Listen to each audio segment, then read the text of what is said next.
Hey Rue fans, this is Laze. Today we're chatting with Eli Jane, our powerhouse leading lady on screen. You might have seen her in hit shows like The Alpha Queen Returns, The Lost Prima Ballerina, and The Return of the Lost Heiress. And most recently in Song of My Mother's Tears and The CEO Queen.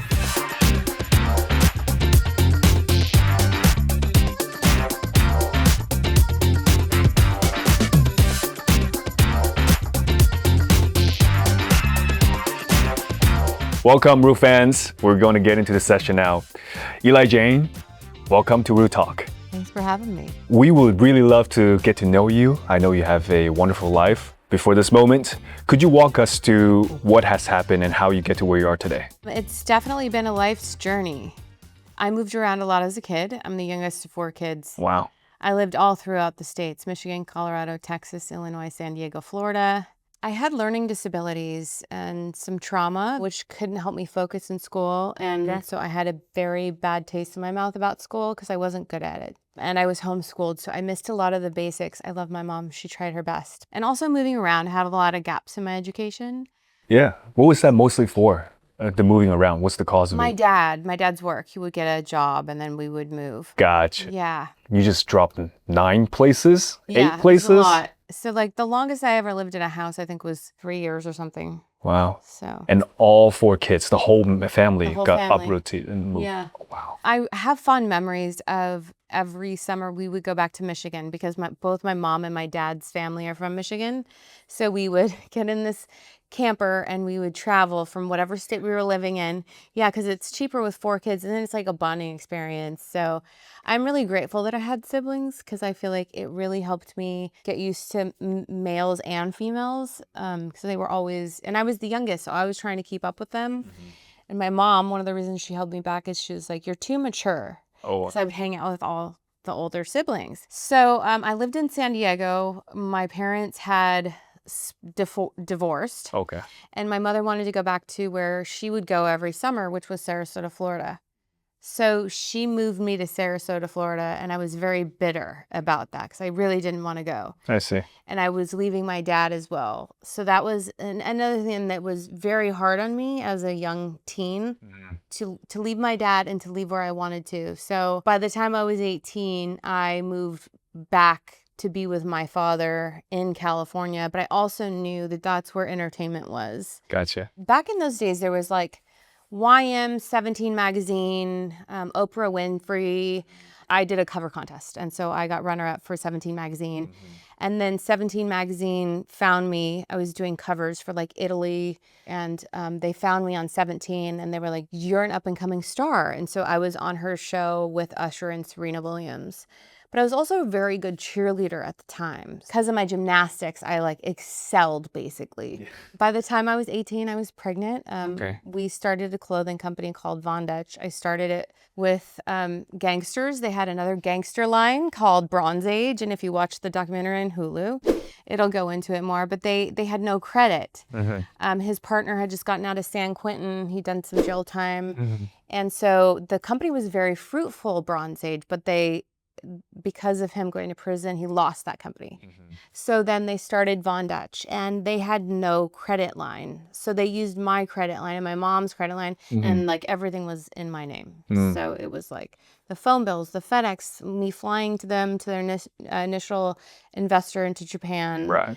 And then once he got that money, it was like we split apart. And so I never saw any of that money from Von Dutch. Von Dutch ended up taking off and becoming a really big thing, which is why they did the documentary a few years back. And so it was kind of nostalgic to, after that company had already become so big and you know that you helped out. It was kind of like, you know, that movie Hidden Figures where like the women actually help a lot, but then you didn't even really get credit during the documentary of like how much you actually helped this company. Right. And without my money or my credit actually. Putting yourself on the line like that. Yeah, the company would be no more. Yeah. You know what I mean? So that's what I'm so grateful for. These verticals. Because women are actually having a voice. How does that transition into acting then? When does acting come into your life? So it was a struggle, you know, being a single mom with no child support, raising a son. But I couldn't imagine doing anything else. I wanted it so bad. And so I would do whatever I could. And there was basically music videos, commercials, and that's what I did a lot of. Then I got into stunts or somewhere in between. And I started really making a living doing stunts. And that was amazing. That makes sense. It Okay. was really cool. Yeah. And the stunt community was really great. I mean, they're crazy. They probably come from also a lot of different Yes. lives as well. Yes. They're crazy. And I can say that both of my kids are first responders, so they're crazy as well. There's a rush when it comes to stunts, comes to anything like that, I feel like. If Okay. you're a first responder, I mean, that's a rush. Yeah, yeah. When I was doing stunts, I stopped drinking. And for me, what happened was it like switched my addictions to food. And so even my second child, I was like 200 pounds. So I've always had a struggle about with like food, of overeating, undereating. I've had a bad relationship that I've had to really restructure and Wouldn't change have my guessed. thinking around. Oh my God. Yeah. Yeah. I mean, I think it's very common for addicts to switch. I mean, if you're an addict, you're there, and there are different addicts, so it's not safe for me to say that. But for my type of addict, I just switched. So it became food, and it sort of took over my life to where I couldn't make a living and I couldn't focus. And you would think, oh, you're sober, you can do things, but that's not what happened for me. What happened for me was I had a very bad bottom on food. And for me, I take it as like my HP, my higher power, my higher universe was like telling me like, you have to figure this out or you're not going to be able to go on. And you know, it's like all of these little things that you think are so terrible, like the drinking, the using, the food, they end up becoming one of your superpowers. So just like losing custody of my son. And a lot of these reel shorts, I do the mom who loses their kid, and I have that experience. I've had years and years of trauma and sadness and what comes with losing a child. You know, you're changing that person's growing up and how they're going to become as a human. And knowing that it's my fault. You know, knowing that it's because of what I consumed and the selfishness of that. There's a lot of weight that comes with that. But like, how cool is that I've been able to make a living? That's one of the things that I do. You know, I mean, I can share that with the world. I can help people understand. I can help them feel. I can entertain them. But in the moment you think, oh my God, this is a terrible thing. And am I ever going to make it out of that? Right. And you do. Yeah. You know, and you just become stronger. Unless, you know, there's this saying, you're either growing or you're going. And for me, I've grown. I don't want to go yet. So I just keep fighting. No, you won't. Oh, that's really inspiring. And I don't know if the audiences know about this backstory, but if they have known, all those moments that they see will have come more powerful, especially the moms out there or whoever's struggling. Yeah. Yeah, I know. You know, sometimes I feel like my acting is connected with something higher than me. I don't know where it comes from, but I really try to utilize that because I feel like in some instances, it's not really me. It's something greater than me that's trying to get portrayed on screen. And I remember having a moment, I was talking to the other actress, but I was really just talking to the next generation. And I was literally like wanting the next up and coming generation to know, like, a similar story that I was just talking about. It's like, you're going to get through it. You're going to overcome it. And the universe needs you. The universe needs to hear you. And you know, that was such a beautiful moment. I really hope more people go and watch Song of My Mother's Tears. It came out not too long ago. But right. That was in the show, in the script, your conversation with the next generation? Yeah, I mean, I was talking to the other character, but I was utilizing knowing that a lot of younger people watch this, and I wanted them to know that, because I know where I've been in my life, and sometimes you just need to hear it. You know, sometimes I hear things that I need to hear, like maybe from a higher universe or whatever, by just watching TV or through talking to someone else or Somebody to ring the bell. yes. Was there something about acting that you connected with that you chose to be your sort of current career, or what was the connection? I think the connection is just wanting to share my story and my life's work. I mean, oftentimes, sometimes I'll play characters and I know that I can be fun. I can have a lot of fun on set, which is so fun, because it's like a soap opera thing. So sometimes you can be really fun. Also, I've experienced a lot of stuff and I want to, not only is it sort of therapy for me, but I'm actually really shy. You are? So growing up, homeschooled, you have to remember the only communication I had was with my body. So as a gymnast, I'd be in the gym for 4 hours and that's how I would communicate. There wasn't a lot of like verbal communication outside of my mom. Okay. So people scare me. Also, from moving around a lot, I never really had to grow serious bonds. And it really never mattered what I did because I would just move again. Right. So even if I was, acting out, no one would ever know. Right. And I was full of energy. I was very rambunctious. Yeah, that's what I was gonna say. That's the opposite of being shy. I was in such good shape. So if I didn't know how to be stimulated mentally. I only knew how to be stimulated physically. I see. So it's been a transition. I mean, even my boyfriend today, he is mentally stimulating for me. And now that I'm sober and the older I get, I find out how much I actually really like the mental stimulation. But it's hard because I don't know how to communicate that well. And I mean, I'm learning. I'm getting better. Yeah. I've progressed a whole lot. I think that's why interviews terrify me. Boy, you're killing it. Don't worry about it. Because I have to use my own words. It's so funny because I'll be on set and I'll not like a word and I'll try to change it. And then I've discovered that usually if I don't like something, it's because I don't understand it. And I'll usually say, oh, it's written by AI, or, oh, the writer didn't understand. But it really has nothing to do with either one of those two things because usually, especially Real Short, is very well thought out. And it's usually me that doesn't know. So like that's another thing that I have to reprogram is the blame. It's nobody's fault but Eli's and how Eli handles the situation. Taking accountability. I have to take accountability for me. Now, whatever somebody else says is none of my business. It's all in how I give it your best efforts. Right. Exactly. I mean, with even the Oprah and the 17 and, even coming out here and then starting Von Dutch and then going as an assistant producer at 21 on a major motion picture. I mean, I was given so many opportunities and I flushed them down the toilet. I should probably be a lot further along in my career had I not. But then I can't live in regret because I wouldn't be right here with you guys now. And maybe this is what the universe needs to hear. Maybe somebody needed to be here to tell you what it was like before. So I know that if I wouldn't have done those harmful things to myself, I feel like I would probably be further. But who knows?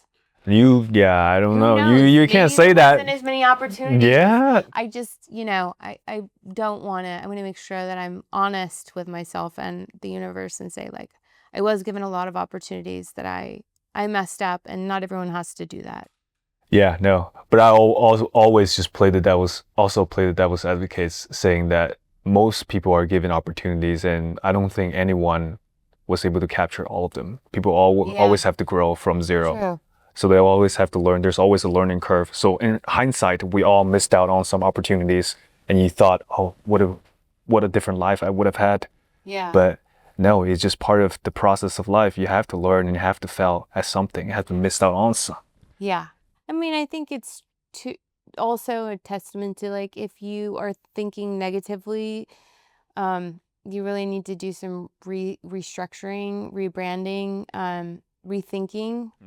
I actually ended up getting sober and by helping my son. I wanted what was best for him. I didn't want him to go through what I went through. And I ended up sort of hearing what the therapist said. You're doing so great. Right now, you look like a total positive person, a good member of the society. I was not always like that. I know. That's why when you say how far down you were, that just shows how far you have become, how far you have gone. So Yeah, I Applause mean, to that. I think that especially as a woman, Yeah. I had some really close calls. I've had some situations that I'm not proud of. Yeah. I've been in contact with some of old Hollywood that is now part of the Me Too movement. I mean, these are all, but I can't say that I didn't necessarily put myself in those situations. You know, I wanted the easy way out, and that's not the easy way out. That's actually the hard way out. Yeah. You know, and that's again another thing where like this next generation now knows that they can Yep. work their butts off 100%. and they can become something. They don't have to be a housewife of a director. They don't have to sleep with, they can do it themselves. All they have to do is do the work now. Yeah. You know, because we're showing up in numbers, you know? This might be a good moment to quote Kim Kardashian. Never mind. I love it. Give the quote. You have to give the quote. You can't say that. Get your ass up and work. Get your ass up and work. Yes. I don't know if that's the right quote, but anyways. Yes. I mean, it's true though. It was a meme, but no, I definitely, there's way more channels and platforms being, you know, so that the people who are willing to, the women who wanted to put in the work, they have the ability to move up. So I think that's definitely, this is a better time. So this is very inspirational. Let me segue real quick to talk about Real Short and all the mother roles you're playing. Yeah. As you said, it's a superpower that you have, living through so much of those moments and now playing these motherly roles. Any sort of like jumping off points that you feel like, oh, this is a role that is exactly me, or this is a different type of mother that I'm not quite them yet? How's that relationship with the roles you've been given so far? First of all, I think that in any of my acting, I will put other faces there or other situations. For instance, there was that scene with the other character where she was in the hospital, Song of My Mother's Tears. Mm-hmm. And I was speaking to a greater population. But I was still wanting this next generation to know, or even whoever was watching at that time, that like this is, and I was also talking to myself, you know? There's so much going on. Channel. Yeah, you have the to desire really of expression from you, yeah. You have to channel it, and I try to do that all the time. So sometimes I'll put something totally different in my who I'm talking to, because then the audience is like, what is she really thinking? Mm-hmm. Who is she really talking to? Mm-hmm. And that keeps it interesting. I don't want people to be like, oh my God, that's so boring. Like, I want to be interesting. I see. You know, I mean, that's how I like to view film and TV. I like to watch and be interested. Like, what is she thinking and why would she do that? Let's see. You know, like. What's the most fun role you have played so far? I was just thinking, well, I loved The Alpha Queen Returns. Uh-huh. That was amazing. I had no idea going to set that I was going to be having like an English character, like have that accent. Oh, okay. I did do, sorry guys, but I did do like a scene in an American accent because I was like, oh, well, what if I can't like use that like for any of my reels? But I know it might have taken you out of the character. Shh, don't tell anyone, but that's why I did it. Do you know if they kept it? They did. They kept it. I thought about it, and I was like, I'm not going to use that because I actually need the English speaking. Yeah, it's good, yeah. But when I showed up to set, I had no idea. Oh, wow. So you just worked it out. The director, Longwood, was like, yeah, no, I need you to say like, and I was like, holy crap. So, I mean, I try to be like moldable and flexible and have no ideas of what I perceive the character, because the director could spin me a totally different direction. So it was literally the first day on set of like, this is how I want the character, and holy I have to study a European accent, and what does that look like? Damn, what a challenge. So yeah, but it was also written really well. It was a challenge. There was a lot of dialogue, but I also feel like the writer had a very clear idea of what they were looking for The Alpha Queen Returns, and I tried to my darndest. You know, you're shooting a lot of pages. So many pages. Like usually I just did a film where we did 6 pages a day. Oh, wow. It was nothing, you know? So like, talk about a training ground for amazing talent that you're going to see up and coming. Yeah. We're doing like 16 pages, okay? A day, at least, you know? And film, you're doing half of that. Yeah. Okay? Less than half of that. So. Totally different world.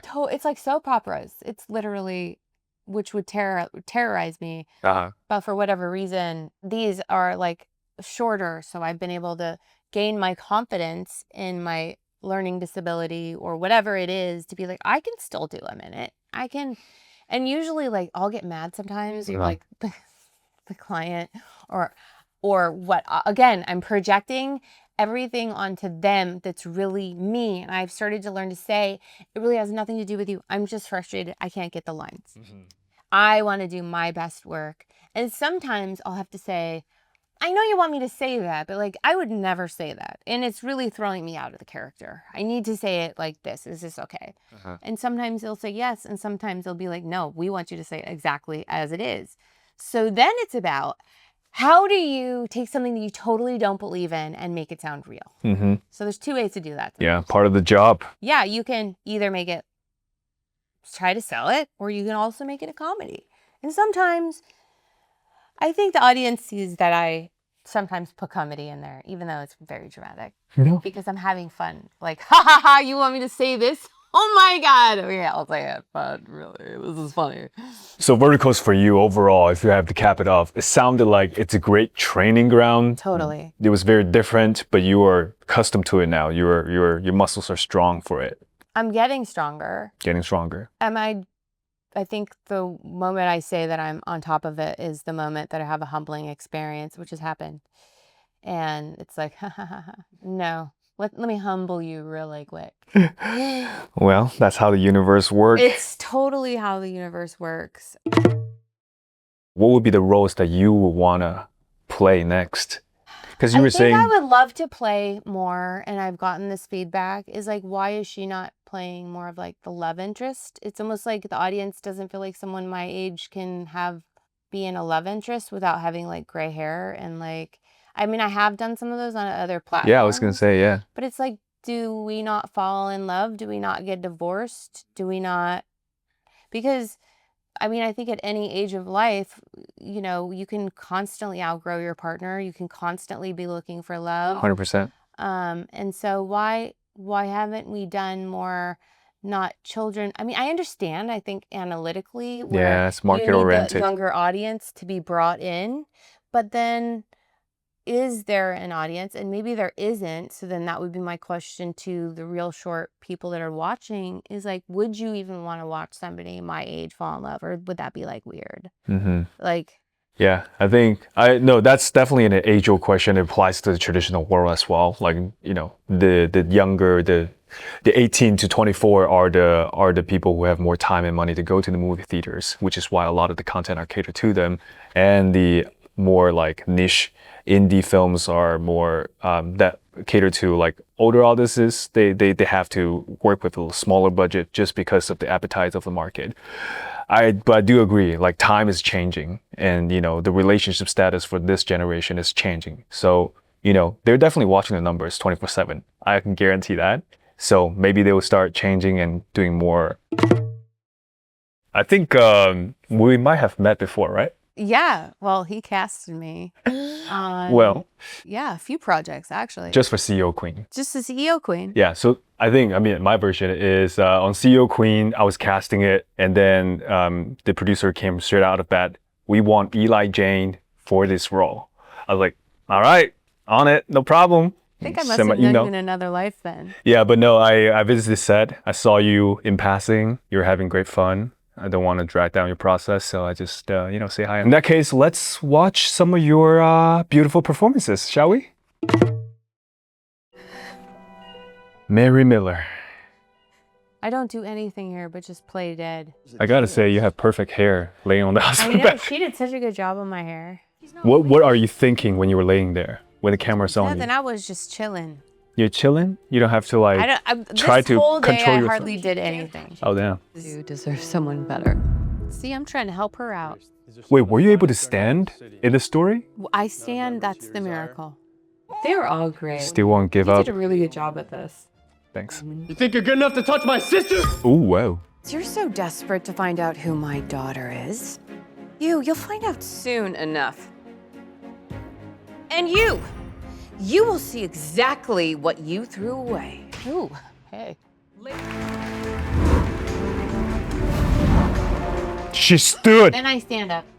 And they shock everyone. What color are my eyes? Thank you all for coming this evening. During my absence, I worked the hardest, most low-paying jobs. I wanted to understand, respect. She seems more CEO. Mm-hmm. This is all your fault. Oh. You started working with Real Short since 2024, right? Yes. How has life been different since then? Wow. I have a whole new life. For the first time in my life, I've been able to make a career theatrically, Okay. which is what I've always wanted. So you're talking about a dream that's completely come true for me. Wow. That, I mean, I've been able to put my kid through college. But yeah, I quit my day job and I'm working as an actress, full-time actress, theatrically. I mean, How awesome. how has it changed my life? I mean, pretty dramatically. So thanks, Real Short, for showing up for me. Do you have fans now? I do. I do. Do you get messages and I DMs? do. Yes. What are the current themes? Well, now that I've done a few Real Shorts, Right. they are starting to chime in about the type of work that I'm doing. Oh, wow. Which is really funny. It's like, can't you just play something where you're not crying all the time? Like, Do you cry in the Alpha Queen? well, I cry for my daughter. Oh, okay. But I do a lot of the tear jerkers. So Yeah. I would only see the tear jerkers. Mm. Which is really funny that I have such a wide range of audiences. So I go from the tear jerkers to the ones that are heavily stunt oriented, and I'm like beating people up. That are also very male driven. A lot of my audience is also males. I'm a bit of a tomboy, so I love my men. So That's awesome. yeah, I mean, I've had a lot of great men in my life. So Wow. You do have a very wide range, I have to say, after looking at your stuff. Like, you can walk so many genres. So, which hey, is leading funny. women. Well, I thought I could never cry. Wow. Speaking of Song of Mother's Tear, the first episode, when you were talking about the violin, that felt very genuine. Yeah. That was very authentic. Can you please just take another look at this violin? Yeah. I don't know if you remember that Yeah, scene. well, of course. Next question I have is, as actors, we kind of go through phases of our careers because we also grown, and what do you think about your current phase? And I guess we have already talked a little bit about your wish and what you want to do next. But if there's any more thoughts about your current phase, feel free to share. One of the things that I love about Real Short is that I get to play a lot of different characters because there's so much content being created. And so I just don't want to get stuck. Okay. Like, I don't want to get stuck in being just the mom or just the crying mom that loses her kid, or I want to play all different types of things. And I feel like Real Short is actually really good at that. Honestly, it's an inherent advantage that the volume of content they're putting out, the diversification is just built in, or there's a higher need for it. So, okay, now it's game time. Let's play a game called Fan or Dare. This is just like Truth or Dare, but instead of truth questions, we'll use questions from you guys, the fans. Let me fish out my buckets. Games. All right, you pick. Okay, let's see. Let me read it out. Okay, so fan question. If you got your dream role, who would you pick as your cast? Angelina Jolie. Oh, damn. You know what? I see you guys being sisters. Oh, she's such a badass. You guys are both badasses. She doesn't, she does her own thing. She's a badass. Okay. Next. All right, this is a dare. Draw a quick self-portrait with your eyes closed. Oh my God. Let's do 20 seconds so we can get at least some features on your face. Close your eyes, please, kindly. 20, 19, 18, This is really 17. I can't see. 15, 14, you're doing great. 12, I'm making eyelashes. 10, yeah, at the wrong place. Come on. 5, It's Picasso. 4, 2, 1. I did it! It's a face! Pretty good, it's pretty good. Okay, if you have to caption this, what would you say? As your Instagram post. Cabbage Patch doll. There, reenact a line from one of your shows, but as if you are in a telenovela. Give us the context of the scene in that line. Just know that whatever happens, you are meant to be on this planet. I swear. Was that too much? Oscar, That that was good. was that. I love you, telenovela. Another there. Now you're the host for one question. Okay. One only. Ask me anything. Be gentle. What are you insecure of? Second episode, all right? Next time. Great.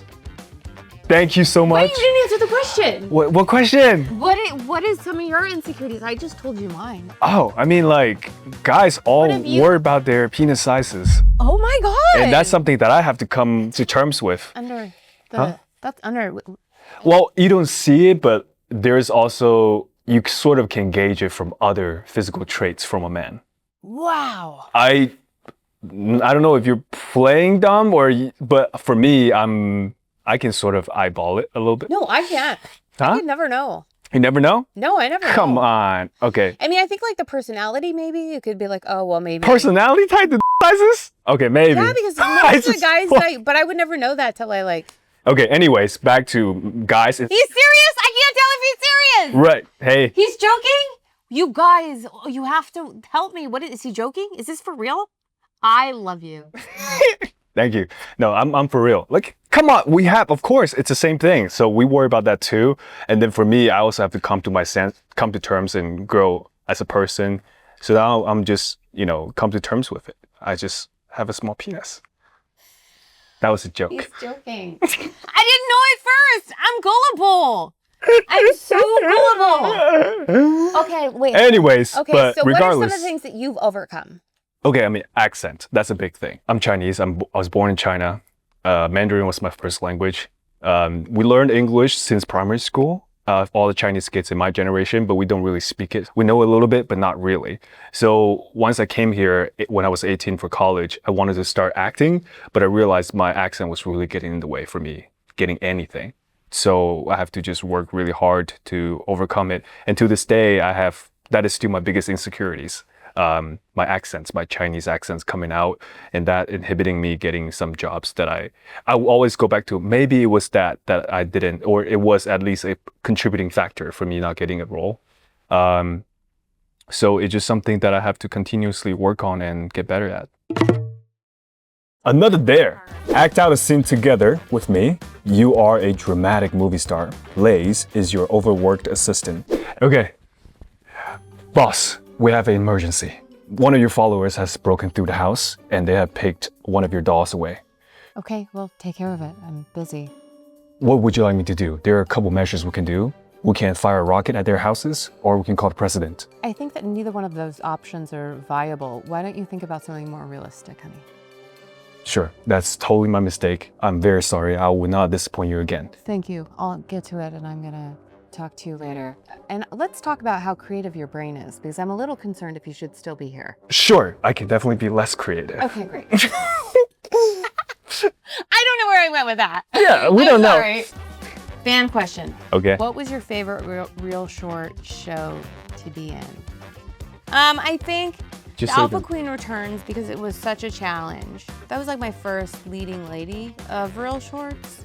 And it popped off like a... Yeah. Thank you so much for coming in, Eli. Yeah. It's a great pleasure Thank you talking so to you. As the tradition, we have to take a Polaroid selfie. Okay.